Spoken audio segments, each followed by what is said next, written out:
మళ్ళీ పెట్ట ఎలిగి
ఇక్కడి నుంచి అయితే అమ్మవారికి బోనం తీసుకెళ్ళడానికి ఇక్కడ డెకరేషన్ అవి చేసుకుంటున్నారనమాట. నేను ఈ వీడియోకి అయితే వాయిస్ ఓవర్ అది ఏమి ఇవ్వట్లేదండి, ఎందుకంటే న్యాచురల్గా అమ్మవారికి సంబరం ఎలా జరిగిద్ది, ఎలా అమ్మవారికి బోనాలు తీసుకెళ్తారు, ఇవన్నీ డప్పుల సౌండ్లతోనే బాగుంటుంది అనమాట. వాయిస్ అది నేనేమి ఇవ్వట్లేదు, స్కిప్ చేయకుండా చివరి వరకు చూడండి, చాలా ఇంట్రెస్ట్గా ఉంటుంది. ఇంకా భక్తి ఉన్న వాళ్ళైతే మీరు గుడి దాకా రాకపోయినా చాలు, ఈ వీడియో చూస్తే మీకు గుడికి వచ్చి ఈ రకంగా సెలబ్రేట్ చేసుకున్నారా అని ఒక రకంగా చూసాము అన్న ఫీలింగ్ వస్తుందన్నమాట. నేనైతే వాయిస్ అది చెప్పట్లేదండి, ఇలానే పెట్టేస్తున్నాను చూడండి, అలాగైతే కంటిన్యూ అవుతుంది. ఇక్కడైతే అమ్మవారి బోనంకి పసుపు కుంకుమ పెట్టి అలంకరించుకుంటున్నారనమాట. తెలంగాణలో బోనాలు కూడా ఇలాగే తీసుకెళ్తారు కదండి, అదేవిధంగా గంగమ్మ తల్లికి ఎప్పుడూ వస్తాం కాబట్టి ఇలా తీసుకెళ్ళాలి అనుకున్నారు. వీడియోలో కనిపించే వాళ్ళంతా మా రిలేటివ్సే అనమాట, అందుకని ధైర్యంగా నేను వీళ్ళని వీడియోలో తీసుకోగలిగాను. అదే వేరే వాళ్ళు అనుకోండి మనకి అంత తీయాలి అనిపించదు, అంటే వాళ్ళు యూట్యూబ్ ఛానల్లో కనిపించాలి కదండి, అందుకని నేను ధైర్యంగా తీసుకున్నాను. ఈ వీడియో మా అందరికీ చూసుకోవడానికి చాలా గుర్తుగా ఉంటుంది అనుకుంటున్నాను అనమాట. ఎప్పటికైనా సరే ఇలా సెలబ్రేట్ చేసుకుందామని యూట్యూబ్లో ఒక వీడియో ఉంటుంది, అమ్మవారి గంగమ్మ తల్లికి బోనం ఎలా తీసుకెళ్ళాము ఏంటి ఫస్ట్ నుంచి అమ్మవారి గుడికి చేరే అంతవరకు ఇది మేము ఎలా సెలబ్రేట్ చేసుకున్నాము అని ఉంటుందని మొత్తం క్యాప్చర్ చేశాను అనమాట. వీడియో నచ్చితే లైక్ చేయండి. అమ్మవారికి ఇదంతా సారే అనమాట, చీర సారెలు బోనంతో సహా ఈ ఆషాఢ జరుపుకున్నాము.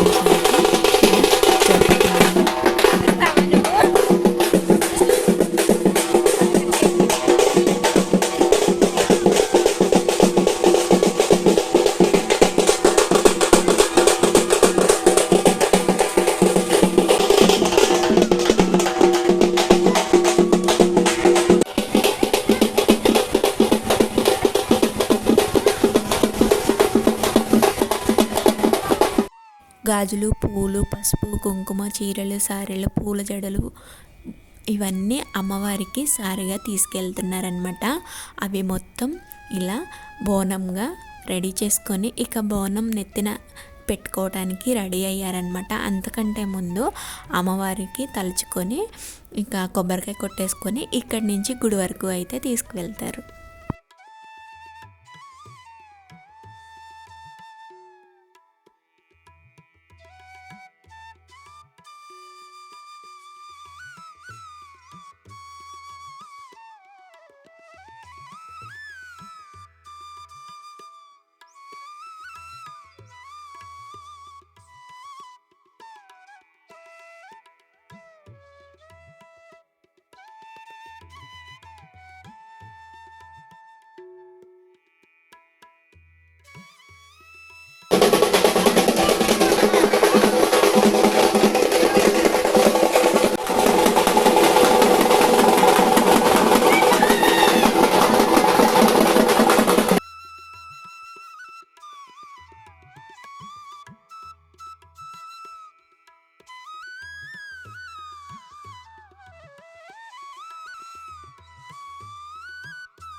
ఇస్తా ఉండరా ఉండు ఇస్తా ఉండు.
బోనంతో పాటు శారీ కూడా తీసుకొచ్చారు కదండి. అది గుళ్ళోకి రాగానే బోనంని అమ్మవారికి సమర్పించేసిన తర్వాత 11 మందికి ఇస్తర్లేసి తీసుకొచ్చిన సారంతా పంచుతారనమాట ముత్తైదులకి. ఇక్కడ బోనం తీసుకొచ్చిన వాళ్ళందరికీ పసుపు నీళ్ళతో వారు పోస్తారనమాట. నేను కూడా ఇక్కడ 2 బిందెలు అట్లా వారు పోసాను. ఇది గ్రామ దేవతల్ని పూజించే వాళ్ళకి ఎక్కువ తెలుస్తుంది. ఇదండి ఇవాల్టి వీడియో కనుక మీకు నచ్చినట్లయితే ప్లీజ్ లైక్ చేయండి. కొత్త వాళ్ళు అయితే మన ఛానల్ని సబ్స్క్రైబ్ చేసుకోండి. ఇక మండే టు సాటర్డే అయితే ఇంట్లో నుంచే వ్లాగ్స్ వస్తాయి. ఒక సండే అయితే అమ్మవారి గుడి దగ్గర వ్లాగ్ అయితే వచ్చింది అనమాట. ఇక అమ్మవారి గుడికి వెళ్ళటం కుదిరినప్పుడైతే వ్లాగ్ కంపల్సరిగా షేర్ చేస్తాను. Bye.